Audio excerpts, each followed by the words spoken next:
Good evening. Today's title of the podcast is What Have You Done For Me Lately? And I'm going to be going into Matthew 16, 13 to 28. For those that watched last week's, I did read all of Matthew chapter 16, so you're not getting a duplicate. What had happened was I had initially thought that not errantly, because it does tie in like the lessons from the Bible when taken contextually, it does tie in. It's a instead of a tangled web we weave. It's the only really beautiful web besides probably a spider's web, unless it's in your house. But anyway, um, but yeah, it's not a duplicate. So you you can't just skip out. Well, yes, you can. God gave you free will, but but before I start rambling, here we go. Okay, so when Jesus came into the coasts of Caesarea Philippi, he asked his disciples, saying, "Who do men say that I the Son of Man am?" And they said, "Some say that you are John the Baptist, some Elias, and others Jeremiah or one of the prophets." He said unto them, "But who do you say that I am?" And Simon Peter answered and said, "You are the Christ, the Son of the living God." And Jesus answered and said unto him, "Blessed are you, Simon Barjona, for flesh and blood has not revealed it to you, but my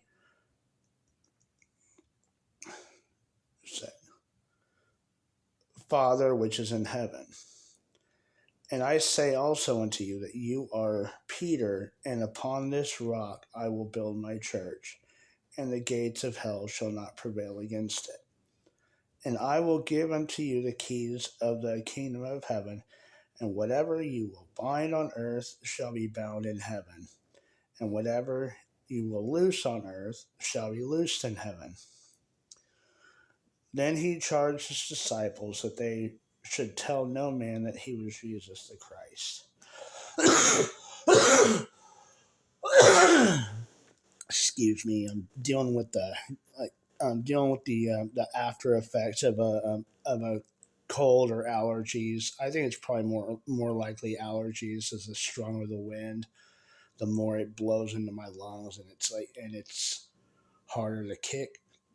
It was better than Monday. I sounded pretty close to like the Undertaker on Monday, but getting somewhat better from there. But continuing on,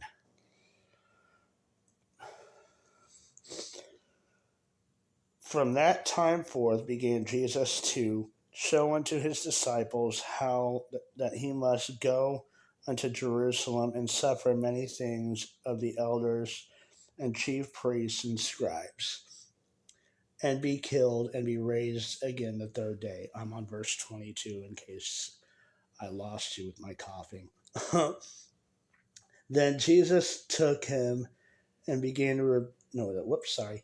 And then Peter took him and began to rebuke him, saying, "Be it far from you, Lord, you shall not be unto thee, or this shall not be unto you." But he turned and said unto Peter, "Get thee behind me, Satan. You are an offense unto me, for you savor not the things that be of God, but those that be of men." Then Jesus said unto his disciples, "If any man will come after me, let him deny himself, and take up his cross, and follow me. For whosoever will save his life shall lose it, and whosoever will lose his life for my sake will find it. For what is a man profited if he shall gain the whole world, and lose his own soul? Or what shall a man give in exchange for his soul? For the Son of Man shall come in the glory of his Father with his angels, and then he shall reward every man according to his works.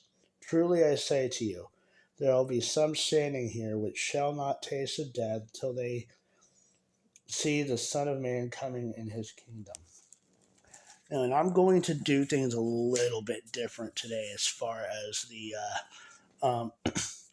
lesson. Usually I teach conceptually what what the Bible is saying, but this one the Lord kind of led me to take it a little bit different this week. And it's like, so this is a personal story, if you will, which is things that I was thinking about this week. But I got to thinking in light of Christmas season how the birth of Christ is the most iconic birth in the history of humanity. I'm sure if I asked everyone watching this about the most moving performance of the birth of Christ they've seen, we get a plethora of moments that would put tears in our eyes. In the life of Christ, the three things we focus on the most are his birth, death, and resurrection. For the majority of my life, I have thought, with good reason, how wrong I was. The most crucial question we have to answer in our lives is, who do you say Jesus is? Or as Christ put it, who do you say that I am? The core belief as to why it's believed the birth, death, and resurrection are the most important events of Christ's life is that the death and resurrection purchased eternal life for all who would trust in and follow Christ. Trusting in and following Christ is just the beginning. Who do you say that I am is the battery that keeps followers of Christ going. I can't speak. That's all, folks. Theoretical knowledge versus practical knowledge. Here I go again. The theoretical knowledge is what we focus most of our time at attaining within the church.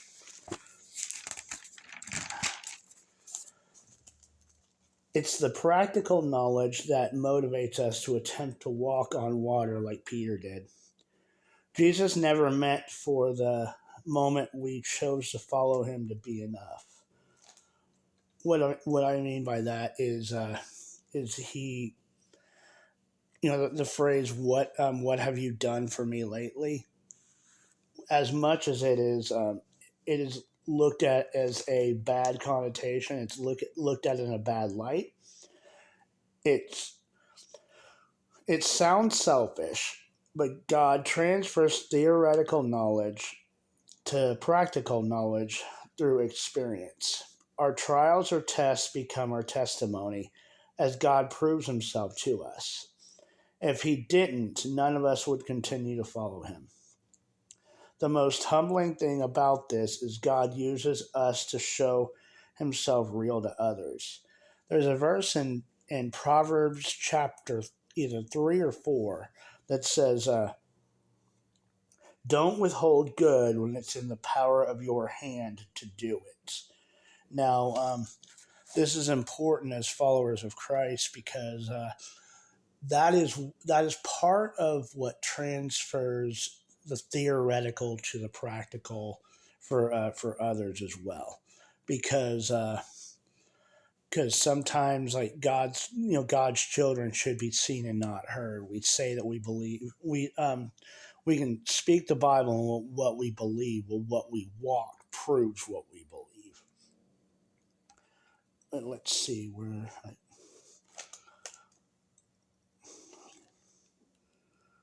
Let's see. Here we go. I found my spot again.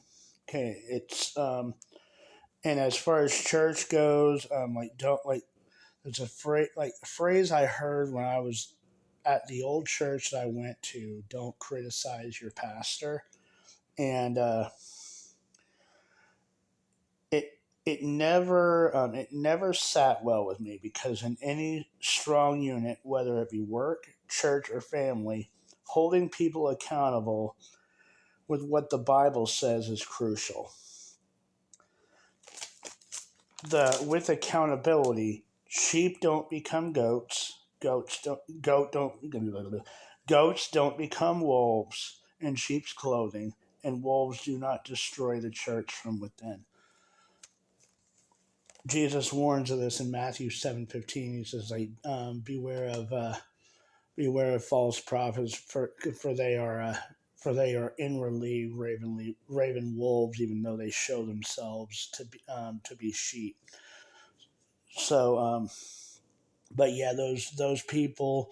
The Book of Acts has, like, I wanted to go through the story of, like, in the Book of Acts about they don't spare the flock. Yeah, they really don't. They people who are true sheep, like true followers of Christ, are sheep. Um, Contrary to what people want to say about, like, sheep in a bad connotation. Yeah, sheep are dumb animals, but when it comes to following Christ, the Good Shepherd, when we're following the Good Shepherd, he leads us. He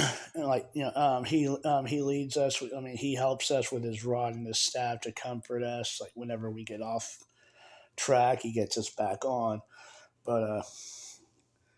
But yeah, that's the whole thing of a shepherd, is correcting to keep on track as opposed to destroying the flock from within.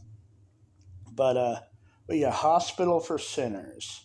Now let's go to Matthew 25, verse 32 to 46.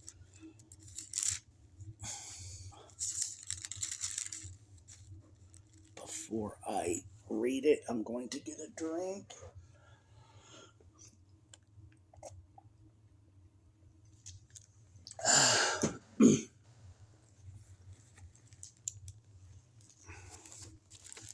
Okay, so it says,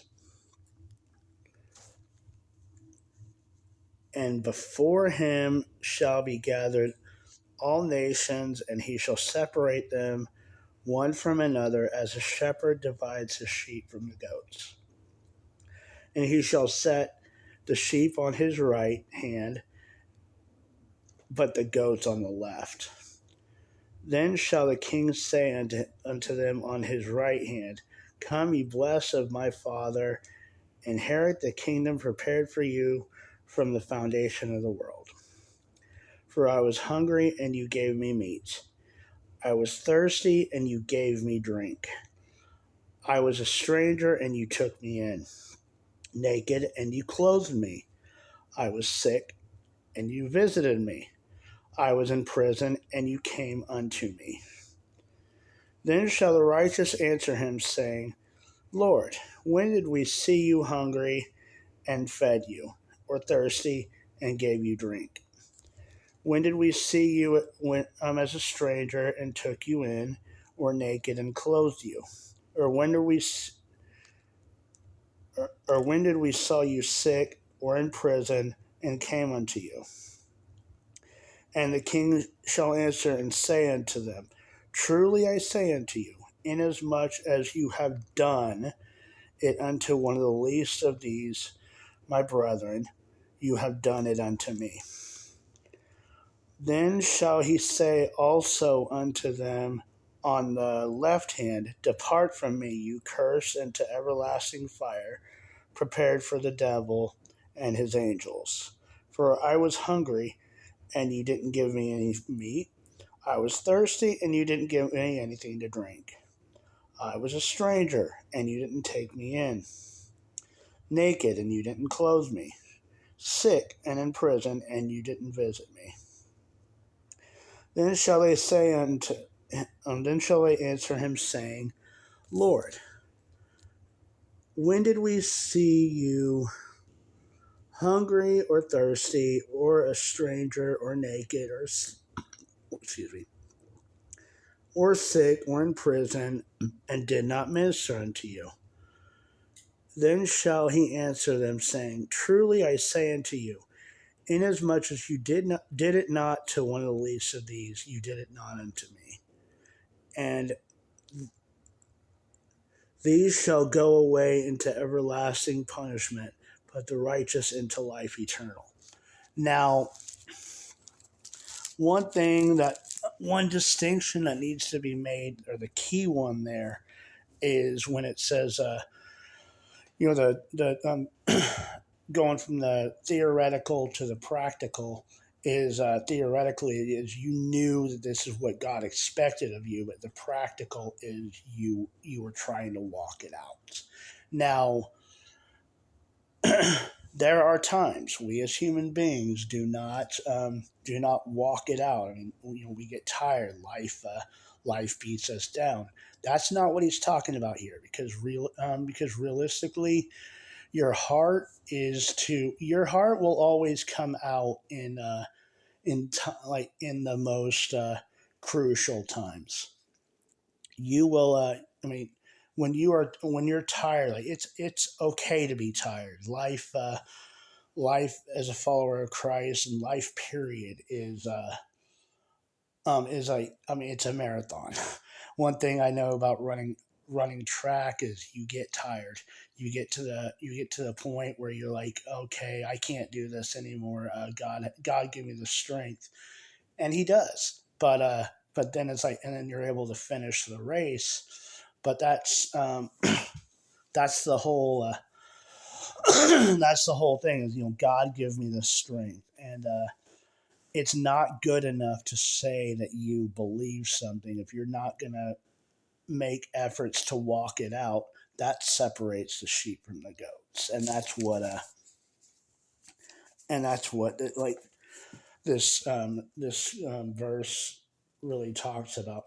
But it says, but one of the most appalling things I have seen in my time in church is how quickly pastors dispose of church attenders and members that they view as problematic. We have a job to try to restore them to Christ and right standing with God through living what we believe living what we believe, God's truth, prayer, and discipline. Revelation 12:11, as far as living what we believe. And they overcame him, the devil, by the blood of the Lamb, the word of their testimony, and they loved not their lives unto the death. Now, testimonies are our most powerful tools in our arsenal next to prayer. People cannot dispute God's power in our lives that we have seen on a, because once He shows Himself to us, there is nothing that they can say argumentatively wise or practical. Well, no, no, not. I said it wrong. There's nothing they can say theoretically that can take away practically what you have experienced, God's power in your life. So let's see. So it's through the practical ways we've seen God work in our lives that we are able to better help others. God's truth is our state before God because of sin. Jesus being our living example of how to treat others. His death, burial, and resurrection to cover the price of sin for us so we can be reconciled to God. Only Christ can reconcile us to God. And then, so essentially, it's the whole. I mean, that was a whole really the gospel message in a paragraph, which I'm usually not good at doing, but it shows us that we are that without Christ we're losers. Because Christ. I'm like, oh my gosh, I'm offended that you said that.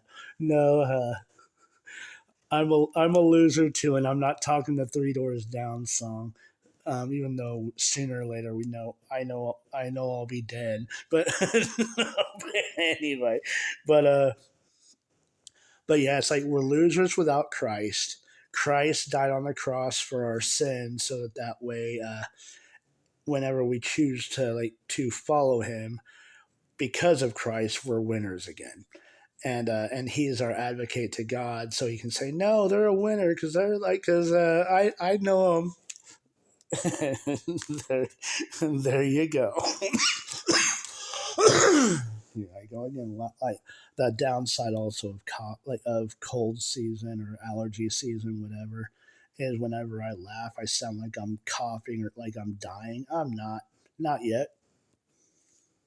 But yeah, prayer. Let's see. Let's go to James chapter 3, verses 5 to 8.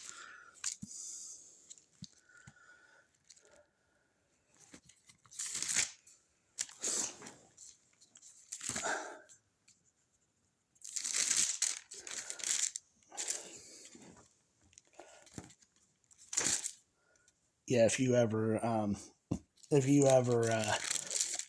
are listen to something that I say and you laugh and say, yeah, he's weird. Yeah, I have a lot of people tell me that. People say don't receive it, but you know what? I'm unique, so weird is unique. So I do claim that because, well, it's a fact, Jack. Now, what Teenage Mutant Ninja Turtle said that? Wasn't that Donatello? Okay, anyway. I love rabbit trails. But even so, the tongue is a little member and boasts great things. Behold, how great a matter a little fire kindles. And the tongue is a fire, a world of iniquity. So is the tongue among our members, that it defiles the whole body and sets on fire the course of nature, and it is set on fire of hell. For every kind of beasts and of birds and of serpents and of things in the sea is tamed and has been tamed of mankind. But the tongue can no man tame. It is an unruly evil full of deadly poison. Okay, so now as far as prayer, 100% of us are either prayers or gossipers. Gossipers start files. Gossipers start fires, while prayers get wisdom as to how to put those fires out. I believe gossipers are the ones that we have to get out of our church through discipline. The discipline protocol found in Matthew 18:15 to 17. We'll go ahead and go there again. As those people who've watched my podcast tell, I love this. I love this verse. I've gotten in it with management over this, but I mean at several of my jobs in the past. But things do run so much better when you operate by this. I wonder why. Father God knows best. Moreover, if your brother shall trespass against you, go and tell him his fault between you and him alone. If he shall hear thee, you have gained your brother. But if he will not hear you, then take with you one or two more, that in the mouth of 2 or 3 witnesses every word may be established. And if he shall neglect to hear you, tell it to the church. But if he neglect to hear the church, let him be unto you as a heathen man and a publican.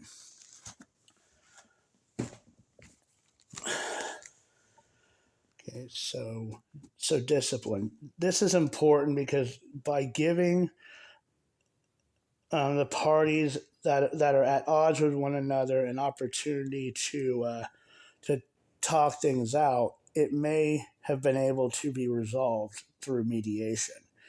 Mediation puts fires out. Favoritism creates more fires. If they are still causing problems after mediation, they might have to go. Most that see you're trying to be fair to all won't be a problem after mediation. Now this is a key thing to remember, as we're closing this this portion. Churches have more wiggle room than most realize when it comes to conflict resolution. The heart of ministry is helping people to see the value in others that we see in ourselves. We must learn to see that value because God placed it there. The pure in heart will see God. Churches have the authority to deal with conflicts without getting the state involved. Giving the authority back to the state goes directly against the purpose of God giving us those rights to exercise in the first place.